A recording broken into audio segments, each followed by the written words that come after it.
शिव पुराण कथा आप सबके समक्ष लाए हैं। केदारेश्वर तथा भीमशंकर नामक ज्योतिर्लिंगों के आविर्भाव की कथा तथा उनके महात्म का वर्णन। कथा पूरी सुनिएगा, अधूरी कथा कभी भी ना छोड़ के उठें, अधूरी पूजा छोड़ के ना उठें, इससे आपको पुण्य की प्राप्ति नहीं होगी। तो प्रेम से बोलिए हर हर महादेव। सूत जी कहते हैं, ब्राह्मणों, भगवान विष्णु के जो नर नारायण नामक 2 अवतार हैं और भारतवर्ष के बद्रिकाश्रम तीर्थ में तपस्या करते हैं, उन्हें दोनों पार्थिव शिवलिंग बनाकर उसमें स्थित हो पूजा ग्रहण करने के लिए भगवान शंभु से प्रार्थना की। शिव जी भक्तों के अधीन होने के कारण प्रतिदिन उनके बनाए हुए पार्थिव लिंग में पूजित होने के लिए आया करते थे। जब उन दोनों के पार्थिव पूजन करते हुए दिन बीत गए, तब एक समय परमेश्वर शिव ने प्रसन्न होकर कहा, मैं तुम्हारी आराधना से बहुत संतुष्ट हूँ, तुम दोनों मुझ से वर मांगो। उस समय उनके ऐसा कहने पर नर और नारायण ने लोगों के हित की कामना से कहा, देवेश्वर, यदि आप प्रसन्न हैं और यदि मुझे वर देना चाहते हैं तो अपने स्वरूप से पूजा ग्रहण करने के लिए यही स्थित हो जाइए। उन दोनों बंधुओं के इस प्रकार अनुरोध करने पर कल्याणकारी महेश्वर हिमालय के उस केदार तीर्थ में स्वयं ज्योतिर्लिंग के रूप में स्थित हो गए। उन दोनों से पूजित होकर संपूर्ण दुख और भय का नाश करने वाले शंभु लोगों का उपकार करने और भक्तों को दर्शन करने के लिए स्वयं केदारेश्वर के नाम से प्रसिद्ध हो वहाँ रहते हैं। वे दर्शन और पूजन करने वाले भक्तों को सदा अभिष्ट वस्तु प्रदान करते हैं। उसी दिन से लेकर जिसने भी भक्ति भाव से केदारेश्वर का पूजन किया, उसके लिए स्वप्न में भी दुख दुर्लभ हो गया। जो भगवान शिव का प्रिय भक्त वहाँ शिवलिंग के निकट शिव के रूप में अंकित वलय कंकन या कड़ा चढ़ाता है, वह उस वलय युक्त स्वरूप का दर्शन करके समस्त पापों से मुक्त हो जाता है, साथ ही जीवन मुक्त भी हो जाता है। जो बद्री वन की यात्रा करता है उसे भी जीवन मुक्ति प्राप्त होती है। नर और नारायण के तथा केदारेश्वर शिव के रूप का दर्शन करके मनुष्य मोक्ष का भागी होता है, इसमें संशय नहीं है। केदारेश्वर में भक्ति रखने वाले जो पुरुष वहां की यात्रा आरंभ करके उनके पास तक पहुंचने के लिए पहले मार्ग में ही मर जाते हैं, वे भी मोक्ष पा जाते हैं। इसमें विचार करने की आवश्यकता नहीं है। केदार तीर्थ में पहुंचकर वहां प्रेम पूर्वक केदारेश्वर की पूजा करके वहां का जल पी लेने के पश्चात मनुष्य का फिर जन्म नहीं होता। ब्राह्मणों, इस भारतवर्ष में संपूर्ण जीवों को भक्ति भाव से भगवान नर नारायण की तथा केदारेश्वर शंभु की पूजा करनी चाहिए। अब मैं भीमशंकर नामक ज्योतिर्लिंग का महत्व कहूंगा। कामरूप देश में लोकहित की कामना से साक्षात भगवान शंकर ज्योतिर्लिंग के रूप में अवतीर्ण हुए थे। उनका वह स्वरूप कल्याण और सुख का आश्रय है। ब्राह्मणों, पूर्व काल में एक महापराक्रमी राक्षस हुआ था जिसका नाम भीम था। वह सदा धर्म का विध्वंस करता और समस्त प्राणियों को दुख देता था। वह महाबली राक्षस कुंभकर्ण के वीर्य और करकटी के गर्भ से उत्पन्न हुआ था तथा अपनी माता के साथ सह्य पर्वत पर निवास करता था। एक दिन समस्त लोगों को दुख देने वाले भयानक पराक्रमी दुष्ट भीम ने अपनी माता से पूछा, माँ, मेरे पिताजी कहाँ हैं? तुम अकेली क्यों रहती हो? मैं यह सब जानना चाहता हूँ। अतः यथार्थ बात बताओ। करकटी बोली, बेटा, रावण के छोटे भाई कुंभकर्ण तेरे पिता थे। भाई सहित उस महाबली वीर को श्री राम ने मार डाला। मेरे पिता का नाम करकट और माता का नाम पुष्कसी था। विराध मेरे पति थे, जिन्हें पूर्व काल में राम ने मार डाला। अपने प्रिय स्वामी के मारे जाने पर मैं अपने माता पिता के पास रहती थी। एक दिन मेरे माता पिता अगस्त्य मुनि के शीश सुतीक्षण को अपना आहार बनाने के लिए गए। वे बड़े तपस्वी और महात्मा थे। उन्होंने कुपित होकर मेरे माता पिता को भस्म कर डाला। वे दोनों मर गए। तब से मैं अकेली होकर बड़े दुख के साथ इस पर्वत पर रहने लगी। मेरा कोई अवलंब नहीं रह गया। मैं असहाय और दुख से आतुर होकर यहाँ निवास करती थी।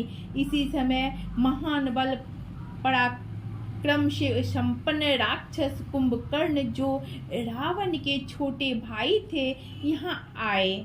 उन्होंने बलात् मेरे साथ समागम किया। फिर वे मुझे छोड़कर लंका चले गए। तत्पश्चात तुम्हारा जन्म हुआ। तुम भी पिता के समान ही महान, बलवान और पराक्रमी हो। अब मैं तुम्हारा ही सहारा लेकर यहाँ कालक्षेप करती हूँ। सूत जी कहते हैं, ब्राह्मणों, करकटी की यह बात सुनकर भयानक पराक्रमी भीम कुपित हो यह विचार करने लगा कि मैं विष्णु के साथ कैसा बर्ताव करूं। इन्होंने मेरे पिता को मार डाला। मेरे नाना नानी भी उनके भक्त के हाथ से मारे गए। विराध को भी इन्होंने ही मार डाला और इस प्रकार मुझे बहुत दुख दिया।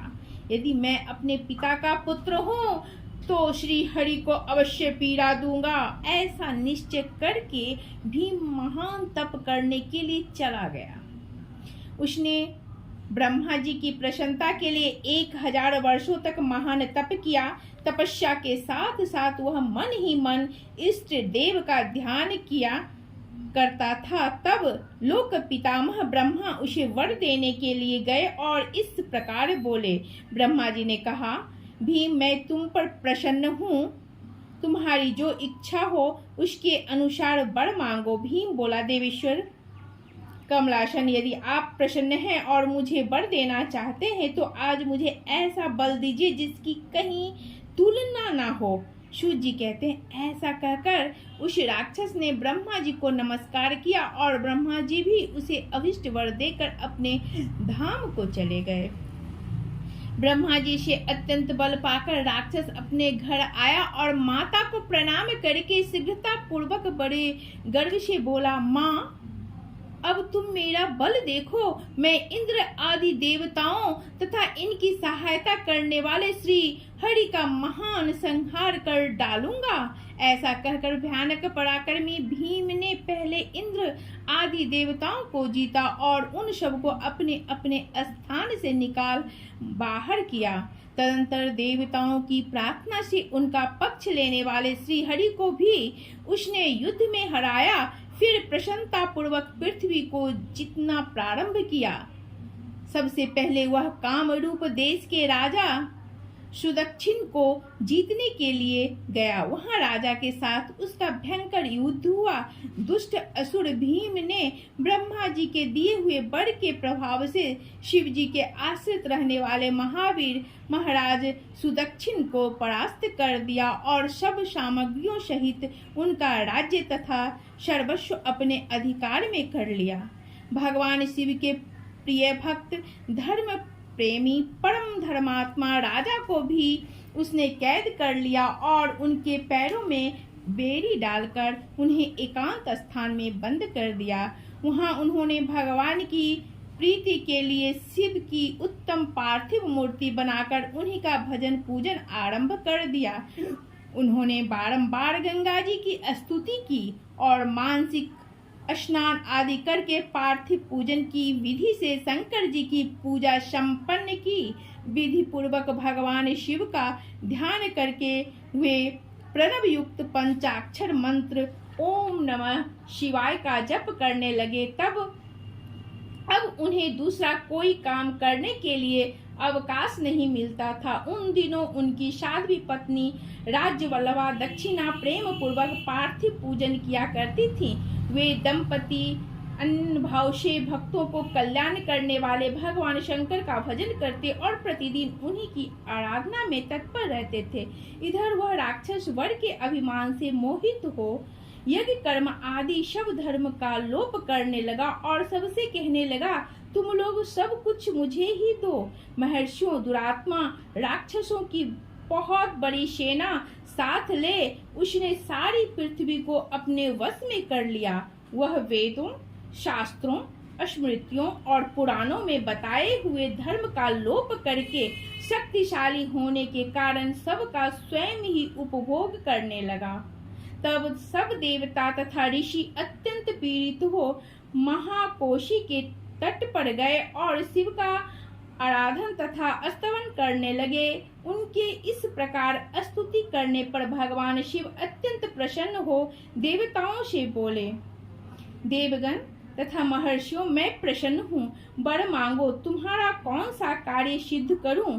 देवता बोले, देवेश्वर, आप अंतर्यामी हैं, अतः सबके मन की सारी बातें जानते हैं, आपसे कुछ भी अज्ञात नहीं है। प्रभु महेश्वर, कुंभकर्ण से उत्पन्न करकटी का बलवान पुत्र राक्षस भीम ब्रह्मा जी के दिए हुए वर से शक्तिशाली हो देवताओं को निरंतर पीड़ा दे रहा है, अतः आप इस दुखदायी राक्षस का नाश कर दीजिए, हम पर कृपा कीजिए, विलंब ना कीजिए। शंभु ने कहा, देवताओं, कामरूप देश के राजा सुदक्षिण मेरे श्रेष्ठ भक्त हैं, उनसे मेरा एक संदेश कह दो, फिर तुम्हारा सारा कार्य शीघ्र ही पूरा हो जाएगा। उनसे कहना, कामरूप देश के अधिपति महाराज सुदक्षिण, प्रभु, तुम मेरे विशेष भक्त हो, अतः प्रेम पूर्वक मेरा भजन करो। दुष्ट राक्षस भीम ब्रह्मा जी का वर पाकर प्रबल हो गया है, इसलिए उसने तुम्हारा तिरस्कार किया है, परंतु अब मैं उस दुष्ट को मार डालूंगा, इसमें संदेह नहीं है। सूत जी कहते हैं, ब्राह्मणों, तब उन सब देवताओं ने प्रसन्नता पूर्वक वहां जाकर उन महाराज से शंभु की कही हुई सारी बात कह सुनाई। उनसे वह संदेश कहकर देवताओं और महर्षियों का बड़ा आनंद प्राप्त हुआ और वे सब के सब शीघ्र ही अपने अपने आश्रम को चले गए।